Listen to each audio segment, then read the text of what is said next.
ओम नमः शिवाय।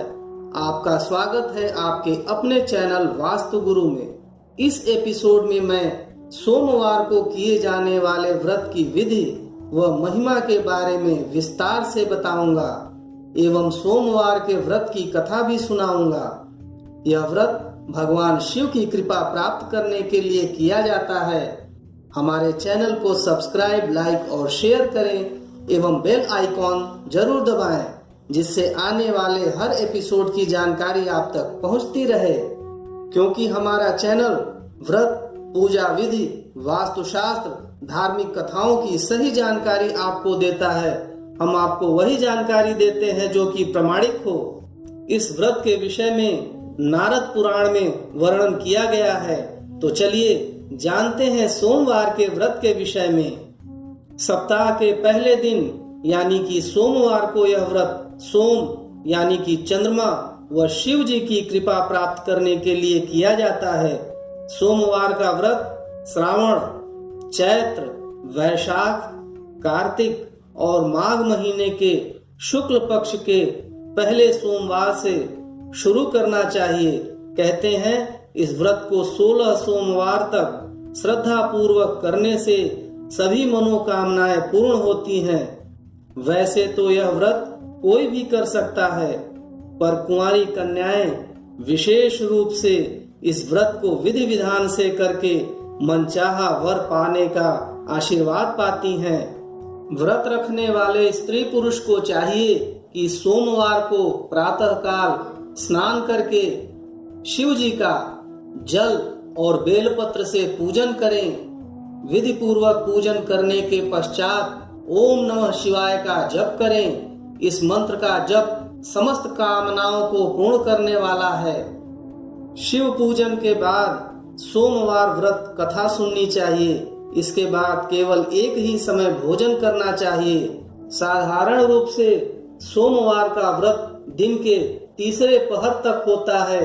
व्रत में केवल एक ही समय भोजन करना चाहिए। सोमवार के व्रत 3 प्रकार के हैं। साधारण यानी कि प्रति सोमवार, सौम्य प्रदोष और 16 सोमवार। इस एपिसोड में मैं 16 सोमवार के व्रत के बारे में विस्तार से बता रहा हूँ। प्रति सोमवार एवं प्रदोष व्रत की कथा व विधि भी हमारे चैनल पर उपलब्ध है। 16 सोमवार तक व्रत को भक्ति पूर्वक करना चाहिए। आधा सेर गेहूं का आटा के 3 अंगा बनाकर यानी कि 3 भाग बनाकर घी, गुड़, दीप, नैवेद्य, पूंगी फल, बेलपत्र, जनेऊ का जोड़ा, चंदन, अक्षत, पुष्प आदि से प्रदोष काल में शंकर जी का पूजन करें। सायंकाल को सूर्यास्त के पश्चात व रात्रि के पहले के समय को प्रदोष काल कहते हैं। 1 अंगा शिव जी को अर्पण करें। 2 अंगाओं को प्रसाद रूप में बांटें और स्वयं भी ग्रहण करें। 17वें सोमवार के दिन पाव भर गेहूं के आटे की बाटी बनाकर घी और गुड़ बनाकर चूरमा बनाएं। भोग लगाकर उपस्थित लोगों में प्रसाद बांटें। 16 सोमवार की व्रत की कथा इस प्रकार से है। मृत्युलोक में भ्रमण करने की इच्छा से एक समय भगवान शंकर माता पार्वती के साथ पधारे। वहां भ्रमण करते करते विदर्भ देशांतर्गत अमरावती नाम की अति रमणीक नगरी में पहुंचे। अमरावती नगरी अमरापुरी के सदृश सब प्रकार के सुखों से परिपूर्ण थी। उसमें वहां के महाराज का बनाया हुआ अति रमणीक शिव जी का मंदिर बना था। उसमें भगवान शंकर भगवती पार्वती के साथ निवास करने लगे। एक समय माता पार्वती ने प्राणपति को प्रसन्न देखकर मनोविनोद करने की इच्छा से बोली, हे महाराज, आज तो हम दोनों चौसर खेलेंगे। शिव जी ने प्राण प्रिया की बात मान लिया और चौसर खेलने लगे। उस समय इस स्थान पर मंदिर का पुजारी ब्राह्मण मंदिर में पूजा करने को आया। माताजी ने ब्राह्मण से प्रश्न किया कि पुजारी जी बताओ, इस बाजी में दोनों में किसकी जीत होगी? ब्राह्मण बिना विचारे ही शीघ्र बोल उठा कि महादेव जी की जीत होगी। थोड़ी देर में बाजी समाप्त हो गई और पार्वती जी की विजय हुई। अब तो पार्वती जी ब्राह्मण को झूठ बोलने के अपराध के कारण श्राप देने पर उद्यत हो गई। तब महादेव जी ने पार्वती को बहुत समझाया, परंतु उन्होंने ब्राह्मण को कोढ़ी होने का श्राप दे दिया। कुछ समय बाद पार्वती जी के श्रापवश पुजारी के शरीर में कोढ़ पैदा हो गया। इस कारण पुजारी अनेक प्रकार से दुखी रहने लगा। इस तरह के कष्ट को भोगते हुए जब बहुत दिन हो गए तो देवलोक की अप्सराएं शिव जी की पूजा करने उसी मंदिर में पधारी और पुजारी के कोढ़ के कष्ट को देख बड़े दया भाव से उसके रोगी होने का कारण पूछने लगी। पुजारी ने निसंकोच सब बातें उनसे कह दी। अप्सराएं बोली, हे पुजारी, अब तुम अधिक दुखी मत होना, भगवान शिव जी तुम्हारे कष्ट को दूर कर देंगे। तुम सब व्रतों में श्रेष्ठ 16 सोमवार का व्रत भक्ति भाव से करो। पुजारी अप्सराओं के हाथ जोड़कर विनम्र भाव से 16 सोमवार व्रत की विधि पूछने लगा। अप्सराएं बोली कि जिस दिन सोमवार हो उस दिन भक्ति भाव के साथ व्रत करें, स्वच्छ वस्त्र पहने, आधा सेर गेहूं का आटा ले, उसमें घी गुड़ मिलाकर रोट बनाए और घी गुड़ दीप नैवेद्य पुंगी फल बेलपत्र जनेऊ जोड़ा चंदन अक्षत पुष्पादि के द्वारा प्रदोष काल में भगवान शिव का विधि पूर्वक पूजन करे। तत्पश्चात उस घी गुड़ मिले अंगों में से एक शिव जी को अर्पण कर दे, बाकी 2 को शिव जी का प्रसाद समझकर उपस्थित जनों में बांट दें और आप भी प्रसाद खावें। इस विधि से 16 सोमवार व्रत करें। तत्पश्चात 17वें सोमवार के दिन 5 सेर पवित्र गेहूं के आटे की बाटी बनाएं। तदनुसार घी और गुड़ मिलाकर चूरमा बनाएं और शिव जी को भोग लगाकर उपस्थित भक्तों में बांटें। तत्पश्चात आप सब कुटुंब प्रसाद लें तो भगवान शिव जी की कृपा से उसके मनोरथ पूर्ण हो जाते हैं। ऐसा कहकर अप्सराएं स्वर्ग को चली गईं। ब्राह्मण ने यथाविधि 16 सोमवार का व्रत किया तथा भगवान शिव जी की कृपा से रोग मुक्त होकर आनंद से रहने लगा। कुछ दिन बाद जब फिर शिव जी और पार्वती उस मंदिर में पधारे तब ब्राह्मण को निरोग देख पार्वती ने ब्राह्मण से रोग मुक्त होने का कारण पूछा तो ब्राह्मण ने 16 सोमवार व्रत की कथा कह सुनाई। तब तो पार्वती जी ने अति प्रसन्न हो ब्राह्मण से व्रत की विधि पूछकर व्रत करने को तैयार हुई।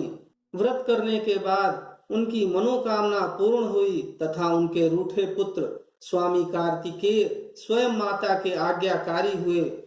परंतु कार्तिकेय जी को अपने यह विचार परिवर्तन का रहस्य जानने की इच्छा हुई और माता से बोले, हे माता जी, आपने ऐसा कौन सा उपाय किया जिससे मेरा मन आपकी ओर आकर्षित हुआ। तब पार्वती जी ने वह 16 सोमवार व्रत कथा उनको सुनाई।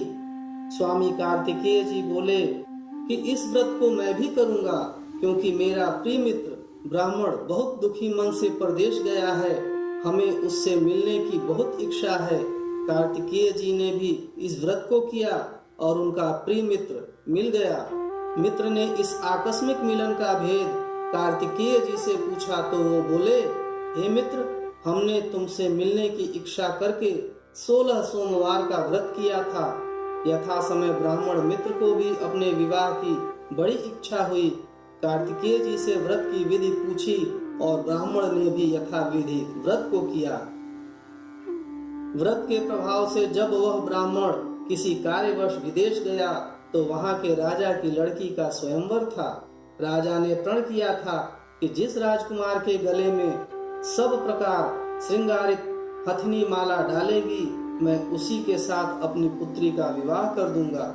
शिव जी की कृपा से ब्राह्मण भी स्वयंवर देखने की इच्छा से राजसभा में एक ओर बैठ गया। नियत समय पर हथनी आई और उसने जयमाला उस ब्राह्मण के गले में डाल दी। राजा ने अपनी प्रतिज्ञा के अनुसार बड़ी धूमधाम से कन्या का विवाह उस ब्राह्मण के साथ कर दिया और ब्राह्मण को बहुत सा धन और सम्मान देकर संतुष्ट किया। ब्राह्मण राजकन्या को पाकर सुख से जीवन व्यतीत करने लगा। एक दिन राजकन्या ने अपने पति से प्रश्न किया, हे प्राणनाथ, आपने ऐसा कौन सा भारी पुण्य किया था जिसके प्रभाव से हथिनी ने सब राजकुमारों को छोड़कर आपका वरण किया? ब्राह्मण बोला, हे प्राण प्रिय, मैंने अपने मित्र कार्तिकेय जी के कथनानुसार 16 सोमवार का व्रत किया था, जिसके प्रभाव से मुझे तुम जैसी रूपवती पत्नी की प्राप्ति हुई है। व्रत की महिमा को सुनकर राजकन्या को बड़ा आश्चर्य हुआ और वह भी पुत्र की कामना करके व्रत करने लगी। शिव जी की कृपा से उसके गर्भ में एक अति सुंदर, सुशील, धर्मात्मा और विद्वान पुत्र उत्पन्न हुआ। माता पिता दोनों उस पुत्र को पाकर अति प्रसन्न हुए और उसका लालन पालन भली प्रकार से करने लगे। जब पुत्र समझदार हुआ तो एक दिन वह अपनी माता से प्रश्न किया कि माँ, तूने कौन सा तप किया है जो मेरे जैसा पुत्र तेरे गर्भ से उत्पन्न हुआ? माता ने पुत्र का प्रबल मनोरथ जानकर अपने किए हुए 16 सोमवार के व्रत की विधि के सहित पुत्र के सम्मुख प्रकट किया। पुत्र ने ऐसे प्रभावशाली व्रत को और सब तरह से मनोरथ पूर्ण करने वाला सुना तो वह भी इस व्रत को राज्याधिकार पाने की इच्छा से हर सोमवार को यथाविधि व्रत करने लगा।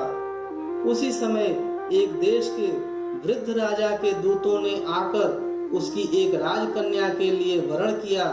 राजा ने अपनी पुत्री का विवाह ऐसे सर्वगुण संपन्न ब्राह्मण युवक के साथ करके बड़ा सुख प्राप्त किया।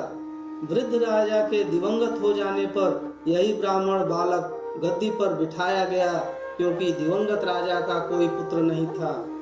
राज्य का अधिकारी होकर भी वह ब्राह्मण पुत्र अपने 16 सोमवार के व्रत को करता रहा।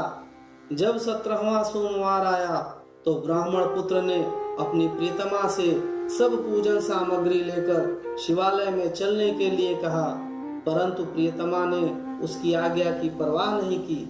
दास दासियों द्वारा सब सामग्री शिवालय भिजवा दी और आप नहीं गई। जब राजा ने शिव जी का पूजन समाप्त किया तब एक आकाशवाणी राजा के प्रति हुई। राजा ने सुना, हे राजन, अपनी इस रजनी को राजमहल से निकाल दो, नहीं तो तेरा सर्वनाश कर देगी। आकाशवाणी को सुनकर राजा के आश्चर्य का ठिकाना नहीं रहा और तत्काल ही मंत्रणा गृह में आकर अपने सभासदों को बुलाकर पूछने लगा कि हे मंत्रियों, मुझे आज शिव जी की आकाशवाणी हुई है कि राजा, तू अपनी इस रानी को अपने महल से निकाल दो, नहीं तो तेरा सर्वनाश कर देगी। मंत्री आदि सब बड़े विस्मय और दुख में डूब गए, क्योंकि जिस कन्या के कारण राज मिला है, राजा उसी को निकालने की जाल रचता है। यह कैसे हो सकेगा? अंत में राजा ने उसे अपने यहाँ से निकाल दिया। रानी बहुत दुखी हो अपने भाग्य को कोसती हुई नगर से बाहर निकली। नंगे पांव, फटे वस्त्र पहने, भूख से दुखी धीरे धीरे चलकर एक नगर में पहुंची। वहां एक बुढ़िया सूत काट कर बेचने को जाती थी। रानी की करुण दशा देखकर बोली, चल तू मेरा सूत बिकवा दे, मैं वृद्ध हूँ, भाव नहीं जानती हूँ। ऐसी बात बुढ़िया की सुन रानी ने बुढ़िया के सिर के सूत की गठरी उतार अपने सिर पर रखी। थोड़ी देर बाद आंधी आई और बुढ़िया का सूत पोटली के सहित उड़ गया। बेचारी बुढ़िया पछताती रह गई और रानी को अपने साथ से अलग कर दिया। और रानी एक तेली के घर गई। उसके जाते ही तेली के सब मटके शिव जी के प्रकोप के कारण उसी समय चटक गए। ऐसी दशा देख तेली ने रानी को अपने घर से निकाल दिया। इस प्रकार रानी अत्यंत दुख पाती हुई एक नदी के तट पर गई। वहां नदी का समस्त जल सूख गया। तत्पश्चात रानी एक वन में गई। वहां जाकर सरोवर में सीढ़ी से उतर पानी पीने को गई। उसके हाथ से जल स्पर्श होते ही सरोवर का नील कमल के सदृश जल असंख्य कीड़ामय गंदा हो गया। रानी ने भाग्य पर दोषारोपण करते हुए उस जल को पान करके एक पेड़ की शीतल छाया में विश्राम करना चाहा। वह रानी जिस पेड़ के नीचे जाती, उस पेड़ के पत्ते तत्काल ही गिरते गए। वन तालाब के जल की ऐसी दशा देखकर गौ चराने वाले ग्वालों ने अपनी गुसाई जी से उस जंगल में स्थित मंदिर में पुजारी थे कहीं गुसाई जी के आदेशानुसार ग्वाले रानी को पकड़कर गुसाई के पास ले गए। रानी की मुख कांति और शरीर शोभा देखकर गुसाई जान गए यह अवश्य ही कोई विधि गति की मारी कुलीन अबला है। ऐसा सोच पुजारी ने रानी से कहा कि पुत्री, मैं तुमको पुत्री के समान रखूंगा, तुम मेरे आश्रम में ही रहो, मैं तुमको किसी प्रकार का कष्ट नहीं होने दूंगा। गुसाई के ऐसे वचन सुन रानी को धीरज हुआ और रानी आश्रम में रहने लगी। परंतु आश्रम में रानी जो भोजन बनाती उसमें कीड़े पड़ जाते, जल भर कर लावे तो उसमें भी कीड़े पड़ जाते।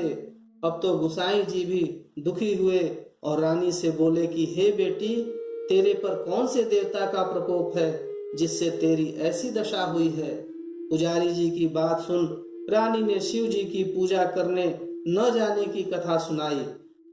तो पुजारी शिव जी महाराज की अनेक प्रकार से स्तुति करते हुए रानी से बोले कि देवी, तुम सब मनोरथों को पूर्ण करने वाले 16 सोमवार के व्रत को रखो, उसके प्रभाव से अपने कष्ट से तुम मुक्त हो जाओगी।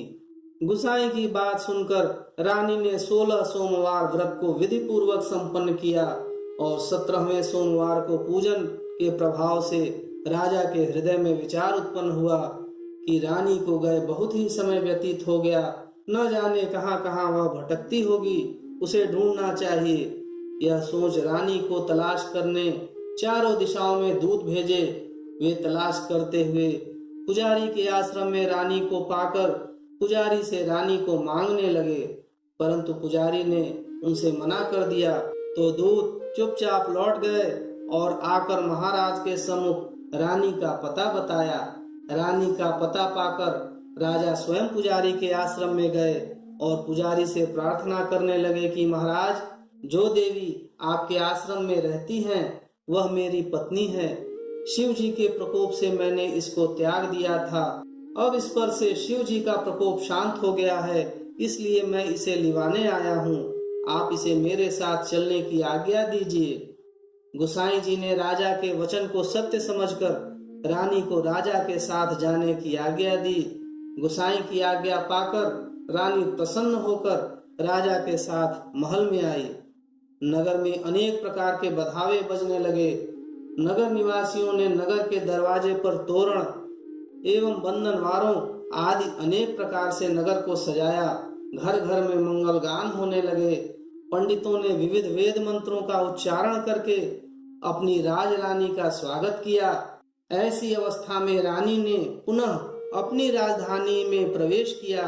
महाराज ने अनेक तरह से ब्राह्मणों को दान आदि देकर संतुष्ट किया, याचकों को धन धान्य दिया।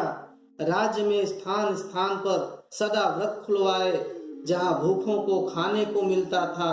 इस प्रकार राजा शिव जी का कृपा पात्र हो राजधानी में रानी के साथ अनेक तरह के सुखों का उपभोग करते हुए सोमवार व्रत करने लगे। विधिवत शिव पूजन करते हुए लोक में अनेकानेक सुखों को भोगने के पश्चात शिवलोक को पधारे। इस प्रकार जो मनुष्य मनसा वाचा कर्मणा द्वारा भक्ति सहित 16 सोमवार का व्रत पूजन इत्यादि विधिवत करता है, वह इस लोक में समस्त सुखों को भोग कर अंत में शिवलोक को प्राप्त होता है। यह व्रत सब मनोरथों को पूर्ण करने वाला है। ओम नमः शिवाय।